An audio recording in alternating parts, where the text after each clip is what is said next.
If anyone has to take over for Captain Anderson, I'm glad it's you. I'm not sure about having non-humans on our ship, though. We're all on the same team here, Presley. With all due respect, sir, that's what they said about Nihilus. Look how that turned out. Speak freely, Presley. I want to know if you have a problem with non-humans.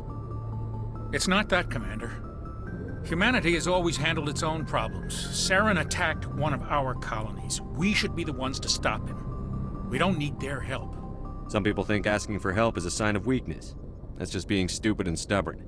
No matter how strong you are, allies can make you stronger. I guess so. Maybe I'm just stuck in the old ways of thinking. But don't worry, Commander. This won't be a problem. How did you end up assigned to the Normandy? I signed up with the Alliance as a navigator right out of school, following in my grandfather's footsteps, I guess. My first posting was on the Agincourt. We were at Elysium during the Skillian Blitz. A massive fleet of alien raiders hit the colony, trying to wipe it out. They had the numbers, but their ships were no match for an Alliance frigate. It was a slaughter. We couldn't even keep track of how many ships they lost. How'd you end up on the Normandy? I got my officer's commission after Elysium. Must have made an impression on the right people. Captain asked for me when he was picking his crew. Carry on, Presley. Yes, Commander? Is there something you need? How did you end up serving on an Alliance ship? I enlisted right out of med school. Earth always seemed boring to me. Too safe, too secure. I figured the colonies were teeming with exotic adventure. I wanted to travel the stars, tending the wounds of tough soldiers with piercing eyes and sensitive souls. Turns out military life isn't quite as romantic as I'd imagined. But humanity needs the Alliance if we want to keep expanding through the Traverse, and the Alliance always needs good doctors. So I stayed on to do my part. Ever think you made the wrong choice? Sometimes I think about opening a private practice back on Earth. Or maybe taking a position at one of the new med centers out in the colonies. But there's something special about working on soldiers. If I left the Alliance now, I'd feel like I was abandoning them. How well do you know the Lieutenant? I'd never worked with him before this mission.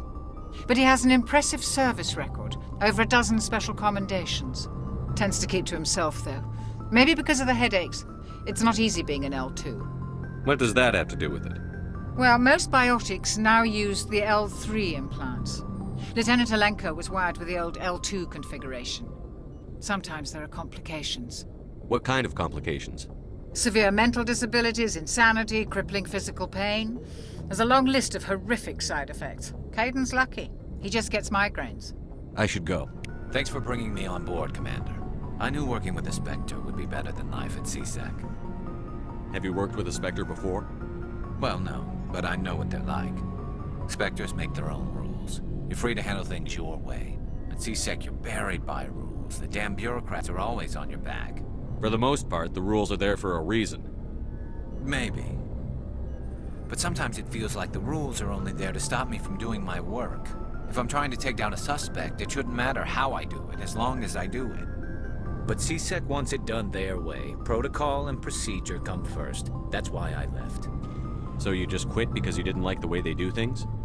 There's more to it than that. It didn't start out bad, but as I rose in ranks, I got saddled with more and more red tape. CSEC's handling of Saren was typical. I just couldn't take it anymore. I hate leaving. I hope you made the right choice. I'd hate for you to regret it later. Well, that's sort of why I teamed up with you. It's a chance for me to get off the Citadel, see how things are done outside CSEC. Either way, I plan to make the most of this. And without CSEC headquarters looking over my shoulder, well, maybe I can get the job done my way for a change. If getting the job done means endangering innocent people, then no. We get the job done right, not fast. Got it? I wasn't trying to. I understand, Commander. Commander?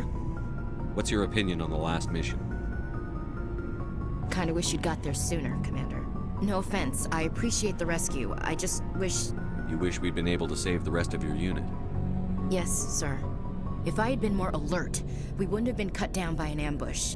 The Geth are perfect ambushers. They don't move, they don't make noise, they don't even breathe. Sir, they have flashlight heads. Dismissed, Chief. Nice ship you've got, Shepard. What can I do for you? What's your story, Rex? There's no story. Go ask the Quarian if you want stories. You Krogan lived for centuries. Don't tell me you haven't had a few interesting adventures. Well, there was this one time the Turians almost wiped out our entire race. That was fun. I heard about that. You know, they almost did the same to us. It's not the same. It seems pretty much the same to me. So your people were infected with a genetic mutation? An infection that makes only a few in 1,000 children survive birth? And I suppose it's destroying your entire species? I suppose it isn't all the same. I don't expect you to understand, but don't compare humanity's fate with the Krogan. I was just making conversation. I wasn't trying to upset you. Your ignorance doesn't upset me, Shepard. As for the Krogan, I gave up on them long ago. The genophage infected us, but it's not what's killing us. Are your people really dying? We're sure not getting any stronger. We're too spread out. None of us are interested in staying in our own system. Lots of species have left their homes and prospered. But they go to colonize new worlds. We're not settlers. We're warriors. We want to fight. So we leave. Hire ourselves out. And most of us never go back. What can you tell me about the genophage? Ask the Solarians if you want details. They made it. All I know, it makes breeding nearly impossible. Thousands die in stillbirth, and most never get that far. Every Krogan is infected, every one. And no one's rushing to find a cure. Why don't the Krogan try to find a cure? When was the last time you saw a Krogan scientist? You ask a Krogan, would he rather find a cure for the genophage or fight for credits? He'll choose fighting every time. It's just who we are, Shepard. I can't change that. Nobody can. So long, Rex. Your ship's amazing, Shepard. I've never seen a drive core like this before. I can't believe you were able to fit it into a ship this small. I'm starting to understand why you humans have been so successful. I had no idea Alliance vessels were so advanced. The Normandy's a prototype. Cutting-edge technology. A month ago, I was patching a makeshift fuel line into a converted tug ship in the flotilla. Now, I'm sitting on board one of the most advanced vessels in Citadel space. I have to thank you again for bringing me along. Traveling on a vessel like this is a dream come true for me.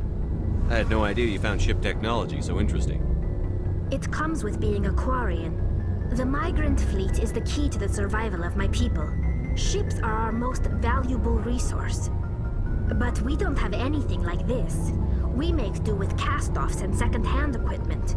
We just try to keep them running for as long as we can. Some of the fleet's larger vessels date all the way back to our original flight from the Geth. I can't believe your fleet's still using ships that are 3 centuries old. They're constantly being repaired, modified, and refitted. They aren't pretty, but they work. Mostly. We've tried to make ourselves as independent as possible on the flotilla. Grow our own food, mine, and process our own fuel. But some things we just can't make on our own. A patch to maintain the hull integrity requires raw materials we just don't have. That's why our pilgrimages are so important. Tell me about your people. Our lives aren't easy. Resources are scarce, and we are constantly on the move. Everything we do must in some way contribute to the continuation of the migrant fleet. There are 17 million Quarians in the flotilla, and each of us relies on the others for survival. The bonds among my people are strong. Unfortunately, we have had to surrender many of the freedoms and civil liberties other species take for granted. What kind of freedoms? Well, it's illegal for parents to have more than one child. If our population grows too much, it would strain our resources to their breaking point. Of course, we also can't allow our numbers to become too few. If our population is in decline, the rule against single births is temporarily repealed. In extreme cases of population decline, incentives are even offered to encourage multiple births. Though the Conclave hasn't had to take such measures in nearly a century. That's your government. The Conclave is our civilian branch of government. Each ship can elect a representative to serve on the Conclave and make decisions that affect the fleet as a whole. On matters that affect an individual ship, however, the captain has the final say. It's a tradition that dates back to the early days, when the fleet was governed by martial law. Fortunately, most captains nowadays are smart enough to have an elected council from their crew to give them advice and guidance. So the ultimate power rests with elected officials. In practice, the Conclave and the respective council for each ship tend to set the rules that govern our daily lives. But in theory, we are still under military jurisdiction. The 5 top-ranking military officials in the fleet serve on the Admiralty Board. These 5 have the power to overrule any decision by the Conclave in case of emergency. To do so requires unanimous agreement among the Admiralty, and they can only do this once. After that, the entire board must resign their posts. It's a safeguard that served us well. In nearly 3 centuries, the Admiralty Board has only overruled the Conclave 4 times. I want to know more about the Geth. I doubt I can tell you anything you don't already know. It's been almost 3 centuries since they drove my people into exile. All I know is the story of their origins. What they were when we created them, and how they turned on us. Interesting. The Geth were originally created to serve as an automated manual labor force. Initially, their intelligence was as limited as any VI. Over time, we made small modifications to their programming to allow them to perform more varied and complex tasks, bringing them closer and closer to true AI status. How come the Council didn't step in and stop you? This wasn't true AI research. We may have been skirting the bounds of the law, but we never did anything that was actually illegal. The changes were so insignificant, so gradual, that we were able to control them. Or so we thought. But one thing we underestimated was the power of the neural network. A million Geth thinking simultaneously created an inherently unstable matrix. So, the Geth share brain power? Many of the Geth's logic systems were designed to work in concert with other nearby Geth. Basically, the more of them you have in a group, the smarter they are. So there's some sort of group consciousness? No, nothing like that. They cannot share sensory data or information. Their programming cannot handle that much simultaneous input. Each Geth maintains an individual awareness and identity. The neural network only operates on a process-based level.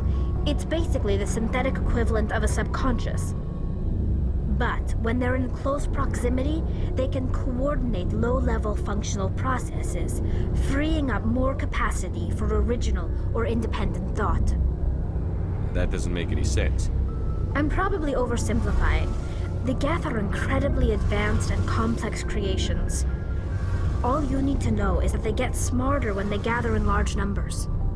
As we built more and more Geth, their effective intelligence became more sophisticated, more abstract.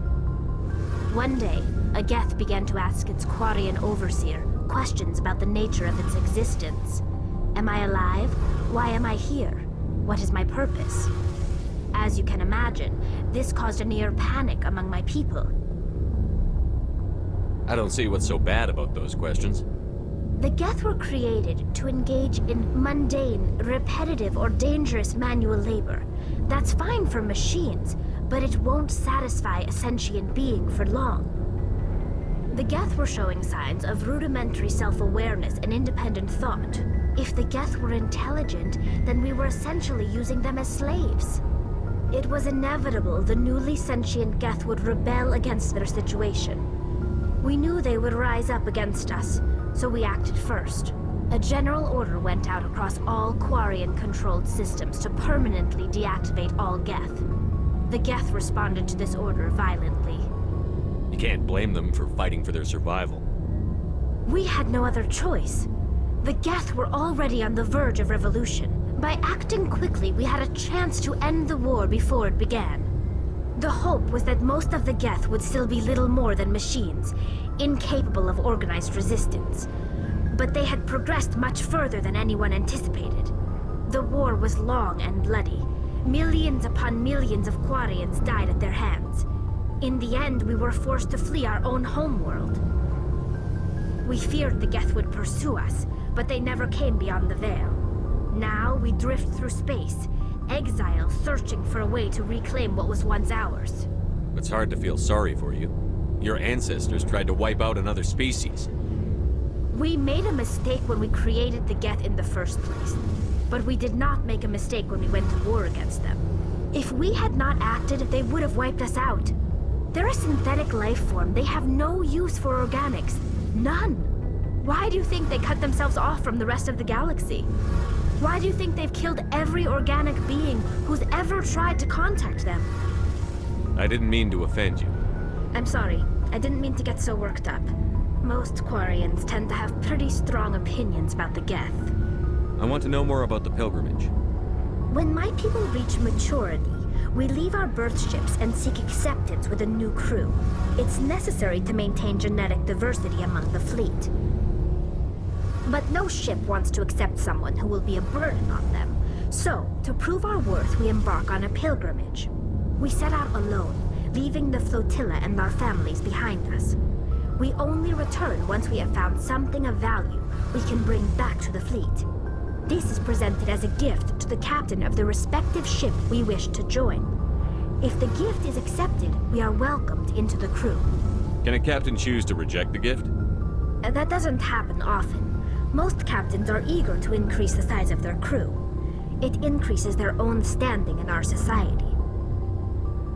Even when a gift is not particularly valuable, the captain usually accepts it out of a sense of tradition. However, there is a stigma to presenting a substandard gift. It's not the best way to make a good impression on a new community. Most pilgrims don't return until they find something worthwhile. I can't believe they just send you off alone. It's not like they just cast us out. Before we leave, we are given lessons in how to survive outside the flotilla, and given gifts to help us on our journey. We also receive implants to fight off sickness and disease. Generations of living in an isolated and highly controlled environment have left our immune systems weaker than most. By the time we leave the fleet, we are well equipped for the pilgrimage. This is a rite of passage for all Quarians. If it were dangerous, our numbers would suffer. Virtually every pilgrimage ends with a triumphant return and the ritual presentation of the gift to one of the fleet's captains. I should go.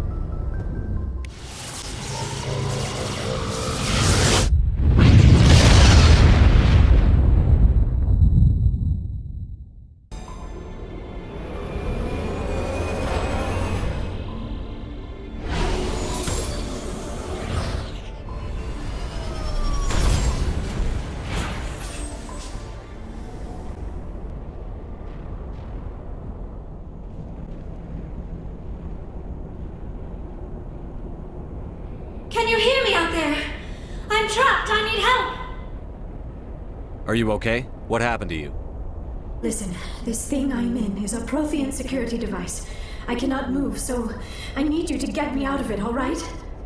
Your mother is working with Saren. Whose side are you on? What? I am not on anybody's side.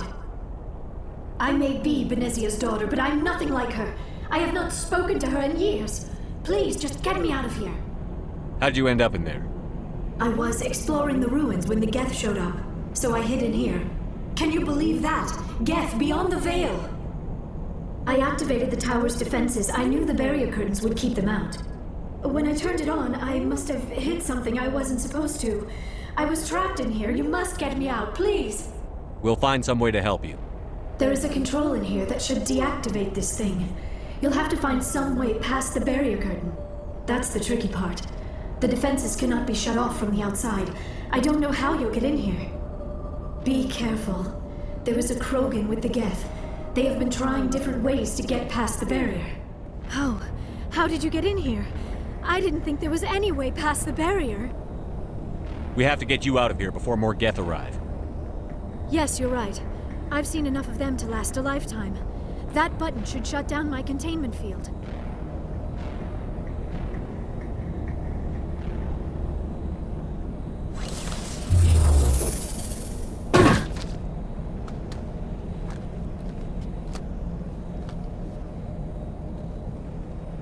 Any idea how we get out of this place?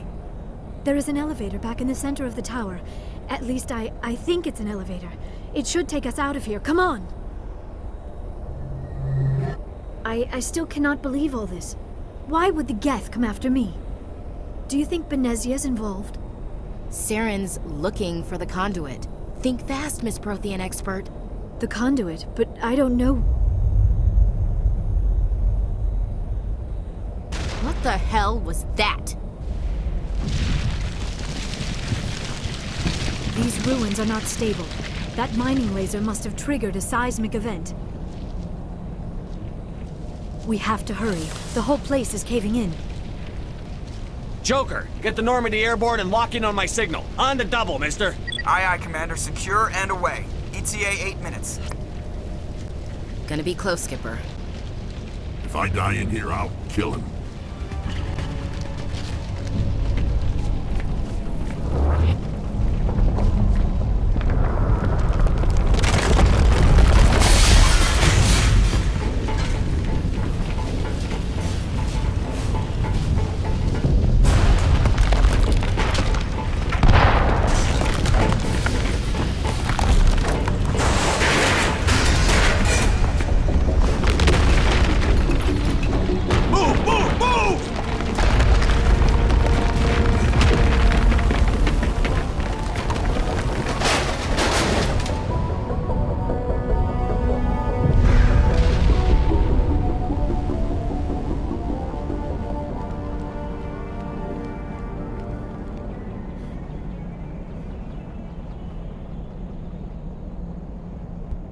Too close, Commander. 10 more seconds we would have been swimming in molten sulfur. The Normandy isn't equipped to land in exploding volcanoes. They tend to fry our sensors and melt our hull. Just for future reference. We almost died out there, and your pilot is making jokes? Joker pulled our asses out of there. I think he's earned the right to a few bad jokes. I see. It must be a human thing. I don't have a lot of experience dealing with your species, Commander. But I am grateful to you. You saved my life back there, and not just from the volcano. Those Geth would have killed me or dragged me off to Saren. What did Saren want with you? Do you know something about the conduit? Only that it was somehow connected to the Prothean extinction. That is my real area of expertise. I have spent the past 50 years trying to figure out what happened to them. How old are you exactly? I hate to admit it, but I am only 106. Damn! I hope I look that good when I'm your age. A century may seem like a long time to a short-lived species like yours, but among the Asari, I am barely considered more than a child. That is why my research has not received the attention it deserves. Because of my youth, other Asari scholars tend to dismiss my theories on what happened to the Protheans. I've got my own theory on why the Protheans disappeared. With all due respect, Commander, I have heard every theory out there. The problem is finding evidence to support them. The Protheans left remarkably little behind. It is almost as if someone did not want the mystery solved. It is like someone came along after the Protheans were gone and cleansed the galaxy of clues. But here is the incredible part. According to my findings, the Protheans were not the first galactic civilization to mysteriously vanish. This cycle began long before them. Where'd you come up with this theory? I thought there wasn't any evidence. I have been working on this for 50 years. I have tracked down every scrap and shred of evidence. Eventually, subtle patterns start to emerge, patterns that hint at the truth. It is difficult to explain to someone else. I cannot point to one specific thing to prove my case. It is more a feeling derived from a half-century of dedicated research. But I know I'm right, and eventually I will be able to prove it. There were other civilizations before the Protheans. This cycle has repeated itself many times over. If the Protheans weren't the first, then who was? I don't know. There is barely any evidence on the Protheans, even less on those who came before them. I cannot prove my theory, but I know I am right. The galaxy is built on a cycle of extinction. Each time a great civilization rises up, it is suddenly and violently cast down. Only ruins survive. The Protheans rose up from a single world until their empire spanned the entire galaxy. Yet even they climbed to the top on the remains of those who came before. Their greatest achievements, the mass relays and the Citadel, are based on the technology of those who came before them. And then, like all the other forgotten civilizations throughout galactic history, the Protheans disappeared. I have dedicated my life to figuring out why. They were wiped out by a race of sentient machines. The Reapers. The Reapers? But I have never heard of. How do you know this? What evidence do you have? There was a damaged Prothean beacon on Eden Prime. It burned a vision into my brain. I'm still trying to sort out what it all means. Visions. Yes, that makes sense. The beacons were designed to transmit information directly into the mind of the user. Finding one that still works is extremely rare. No wonder the Geth attacked Eden Prime. The chance to acquire a working beacon, even a badly damaged one, is worth almost any risk. But the beacons were only programmed to interact with Prothean physiology. Whatever information you received would have been confused, unclear. I am amazed you were able to make sense of it at all. A lesser mind would have been utterly destroyed by the process. You must be remarkably strong-willed, Commander. Okay, this isn't helping us find Saren or the conduit. Of course, you are right. I am sorry, my scientific curiosity got the better of me. Unfortunately, I do not have any information that could help you find the conduit, or Saren. I don't know why Saren wanted you out of the picture, but I think we'll be a lot better off if we bring you along. Thank you, Commander. Saren might come after me again. I cannot think of anywhere safer than here on your ship. And my knowledge of the Protheans might be useful later on. And her biotics will come in handy when the fighting starts. Good to have you on the team, Liara. Thank you, Commander. I am very grateful. Oh, I am afraid I am feeling a bit lightheaded. When was the last time you ate? Or slept? Dr. Chakwa should take a look at you. It is probably just mental exhaustion, coupled with the shock of discovering the Protheans' true fate. I need some time to process all this. Still, it could not hurt to be examined by a medical professional. It will give me the chance to think things over. Are we finished here, Commander? We can talk again after you've seen the doctor. The rest of you, dismissed. Mission reports are filed, Commander. You want me to patch you through to the Council? Patch him through, Joker. Setting up the link now, Commander. We've received your report, Commander. I understand Dr. Tassoni is on the Normandy. I assume you're taking the necessary security precautions. Liara's on our side. The Geth were trying to kill her. Benezia would never allow Saren to kill her daughter. Maybe she doesn't know. Or maybe we don't know her. We never expected she could become a traitor. At least the mission was a success. Apart from the utter destruction of a major Prothean ruin. Was that really necessary, Shepard? The Geth were crawling all over those ruins. We were lucky to make it out alive. Of course, Commander. The mission must always take priority. Good luck, Commander. Remember, we are all counting on you.